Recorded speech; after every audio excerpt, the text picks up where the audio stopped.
Same trousers, 70 days apart. Start of the reset. Tight, bit uncomfortable, couldn't wear them all day. End of the reset, falling off. Needed a belt just to keep them up. Same size, different body. 3.5 inches off my waist over 70 days. 1 stone off the scale. But here's what nobody tells you about those numbers. The scale told me almost nothing. The tape measure told me everything. Let me start with the number everyone wants. How much weight did you lose, Neil? 1 stone, 70 days, 14 pounds. Day 1, I was 13.11, 198 pounds. Day 51, 13 stone, 3 pound. Day 65, 13.1, which was my lightest point. Day 70, I was 13 stone 6, post-cheat day, and day 74, 13 stone 2, which is the settled weight. But look at the chaos. Down 5 pounds, up 3 pounds, down 2 pounds, up 5 pounds after day 70. Weight didn't drop in a straight line. It bounced around like weight does. And if I'd only tracked the scale, I'd have panicked. On day 56, when I went from 13.3 to 13.6 overnight, 3 pounds up in a day, the scale would have told me I was failing. But the tape measure, different story entirely. Here's what actually happened to my body over 70 days. Chest, 43.5 inches down to 41, 2.5 inches off the chest. Not dramatic, but noticeable when you put on a shirt. Waist, 42 inches down to 38.5, 3.5 inches, which was in just over the 70 days, because actually on the 1st of October, 7 days before I started the challenge, my waist was 42. It was 40.5 7 days later. But interestingly, I was 48 inches when I first started this back in December 2023. December 2025, 38.5 inches. Total waist lost in 2 years, 9.5 inches. In the 70-day reset, it was actually 1.5 inches. But here's the thing that matters more than the numbers. Those 34-inch trousers, start of the reset, tight. Couldn't wear them comfortably all day. End of the reset, they were actually falling off. Same size, different fit. Hips, 41 down to 39, 2 inches. Doesn't sound like much, but you notice it when you sit down, when you're wearing fitted trousers. My thighs, 24 inch to 22. That's 2 inches per leg. Less chafing. More space in the trousers. It's a big difference daily when you go for a walk. Neck, 15 inch, just down to 14.75, quarter of an inch off the neck. Shirt collars do fit that little bit better. Total measurements lost across the 5 points. Chest 2.5, waist 3.5, hips 2, thighs 2 each leg, neck quarter of an inch. Combined, just over 12 inches across 5 measurements in 70 days. That's body recomposition. That's not just weight loss, that's shape change. Forget numbers for a second. Let's talk about what you actually live with every day, clothes. December 2023, first extra large top I'd ever bought, I'm embarrassed to say. 18 stone, 48 inch waist. June 24, extra large was fitting comfortably. October 25, large is getting loose and medium was tight. December 2025, medium well fitting to loose, depending on the brand. I put on an XL now and it drowns me. Too much fabric everywhere. Large doesn't look great either. Solid medium, that's where I am. 2 years ago, extra large. I'm now down to a medium. The scale told me 1 stone lost over 70 days. My wardrobe's told me I'm a different size. I'm completely different size. I'm a different person.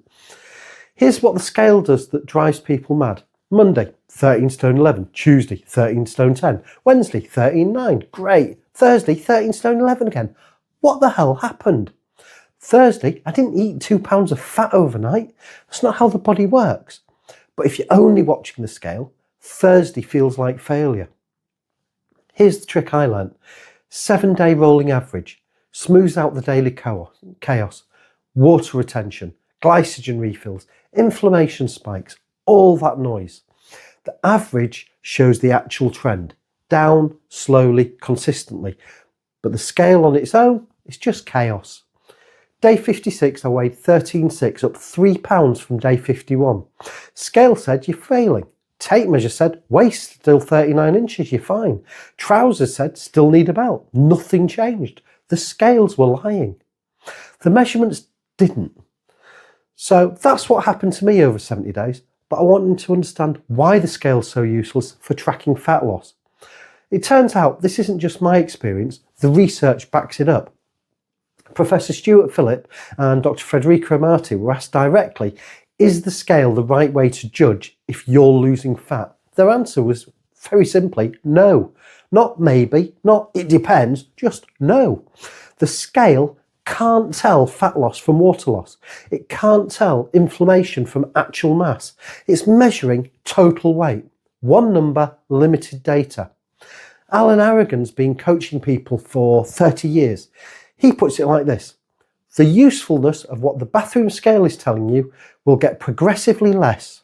Some people can actually gain lean mass or muscle mass while they're losing fat mass, but the scale won't necessarily register that. What he's saying, the scale becomes less useful as you get healthier, because as you lose fat and build muscle, which is the goal, the scale might not move, or worse, it could go up. Think of it like this. The bathroom scale tells you the crate weighs 13 stone. Brilliant. But what's in the crate? Could be 10 stone of muscle, 3 stone of fat. Could be 7 stone of muscle, 6 stone of fat. Same crate, completely different contents. The scale just weighs the crate. The tape measure, that's unpacking the crate and seeing what you're actually carrying. Muscle weighs more than fat, takes up less space. You can lose inches and gain pounds. That's not failure, that's body recomposition. And the scale will never tell you that's happening. Here's where it gets even weirder. Sometimes your weight goes up while your health improves. It sounds backwards, but I've seen it happen multiple times. Day 90, March 2024, 215 pounds. Total loss was 33.1 pounds, 2.36 stone. I felt incredible. Weight was dropping, energy was up. Everything was moving in the right direction. 90 days later, day 180, June 2024, 217 pounds. Total loss was 31.1 pounds. So 2.22 stone. I'd gained 2 pounds back. Panicked, then I measured. Waist was down 2 inches. Lifts up 20-30% across all exercises. Energy was better than ever. The scale went up, my health went down. Wait, no, wrong way around. The scale went up, my health went up. What happened was body recomposition, fat dropped, muscle gained. Water shifted around during repair. The scale registered the muscle gain, but missed the fat loss entirely. Day 69 to 70, I ate 6,000 plus calories over 48 hours.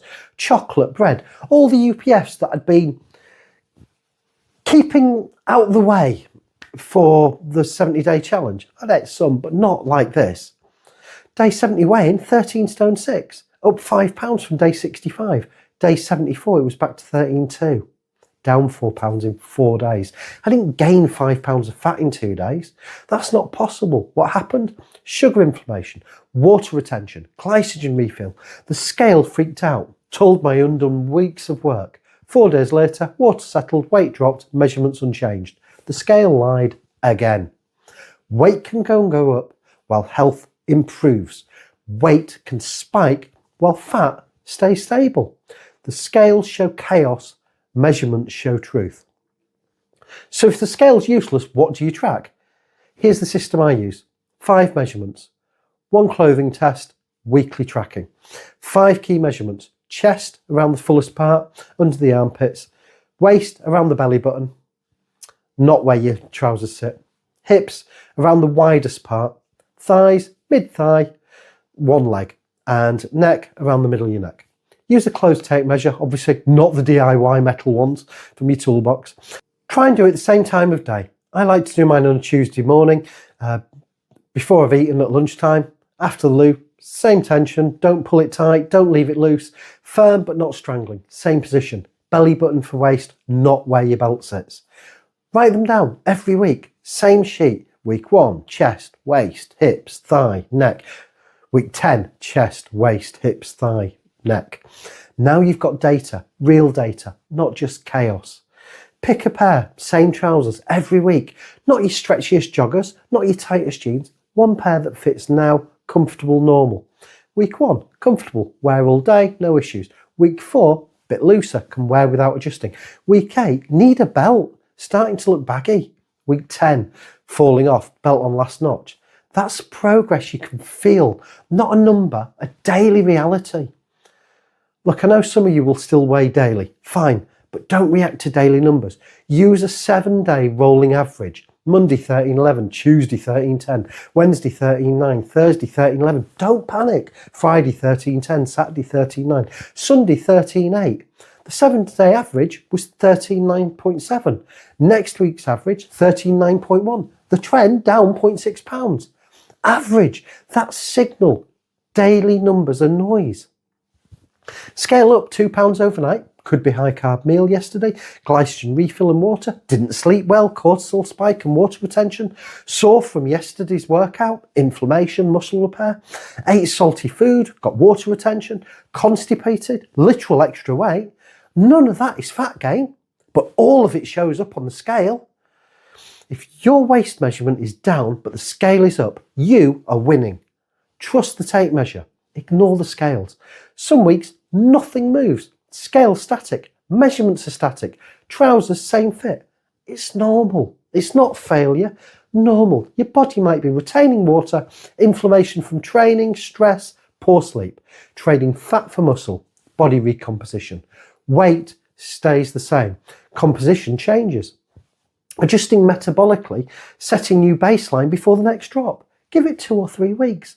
Keep the pattern consistent. Fasting windows the same. Food quality, the same. Movement, the same. The measurements will move. Eventually, just not every single week. Non-scale victories that matter more than the number. Trousers fit better. Shirt less tight across chest and the stomach. Belt notch tighter. Face looks leaner in photos. Your energy's up. 6 out of 10 to 8 out of 10. Your sleep's improved. 5 hours broken to 7-8 hours solid. Mood's better, less irritable, more stable. Inflammation's down. Your joints feel better. Your skin's clearer. These are things you live with every day, not the number on the scale. The way you feel, the way your clothes fit, the energy you have at 3 p.m. That's what actually matters. The scale's just one data point, and it's not even the most important one. 3.5 inches off my waist over 75 days, 1 stone off the scale. Same trousers went from tight to falling off. Medium tops went from tight to loose. Extra, extra large 2 years ago. Medium now. That's not look, that's body recomposition. The scale tells you total mass, 1 number, limited information. Measurements tell you where it went, 5 numbers, full picture. Professor Stuart Phillips and Dr. Federica Amati say the scale's the wrong tool for measuring fat loss. Aragon says the scales become less useful as you get healthier. I lost 1 stone over 70 days, but I also lost 3.5 inches off my waist, 2.5 inches off my chest, 2 inches off my hips, 2 inches off each thigh, 1/4 inch off my neck. That's the story that the scale can't tell. Measurements don't lie. Water weight lies, inflammation lies, glycogen lies. But the tape measure tells the truth. Take 5 measurements, track 1 pair of trousers, use the 7-day average if you must weigh, and stop letting the scales ruin your week. If you want the full measurement tracking sheet that I use, the one that tracks all 5 measurements, 7-day weight average and clothing fit notes, I've added it to the 14-day rhythm reset. It's in the links below. Quick reminder, these were my measurements over 70 days. Your body composition, starting point and results will be different. This is educational content, it's not medical advice. Speak to your GP before changing your diet, fasting pattern or exercise routine. It is your body, it's your measurements, it is your timeline. The next episode, 6,000 calories in 48 hours, the metabolic test, day 69-70. What happened when I tested the system to destruction? I'll see you there.